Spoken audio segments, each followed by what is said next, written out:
So I've been asked by about 8 different people to make a video on this, so this is what I'm going to do right now. So unless you've been living under a rock, you will know that Duolingo has plummeted 28% on the back of its Q3 earnings report. So the numbers with the Duolingo earnings were pretty solid. It beat on both earnings per share and revenues. It also showed that the number of users using the platform was also growing. But there was a key issue with the numbers that were presented, and that was the fact that the quality of the profit margins was unclear, and the catalysts and reasons behind the enhanced user growth could not be defined. And that caused massive doubt in the market, which has led to the stock price tanking.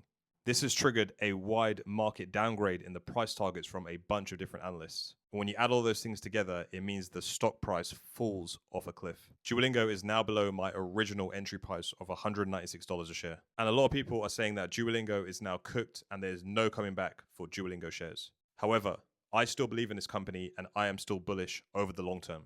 When I talk about long term, I'm talking about 5 to 10 years plus. Bear in mind that I sold most of my Duolingo position in the $500 range, and I still hold a few shares that I originally got at $196. So what does someone like me do when an opportunity like this presents itself? Well, I actually ended up buying even more shares in Duolingo. So I got 41 more shares on my Hargreaves Lansdown account, and I had some spare change in my Robinhood account, so I got 4 more shares in there for a total of 45 shares. So I dropped around £6,500 to get more Duolingo shares, lower my average, and increase the quantity that I have. One thing about me is I'm not a sheep, and I'm always going to put my money where my mouth is. If I believe in a stock and I'm bullish over the long term, I'm prepared to wait it out and see it grow. Aside from some concerns on the catalyst of what actually drove the earnings, I can't see any reason why Duolingo should have fallen off a cliff as it had. And I think it's a massive overreaction. So I did what any good long-term investor would do on stocks that they have conviction in that have dropped on bad news. I got some more. A lot of people have sent me hateful DMs or tried to clown me on the back of Duolingo falling.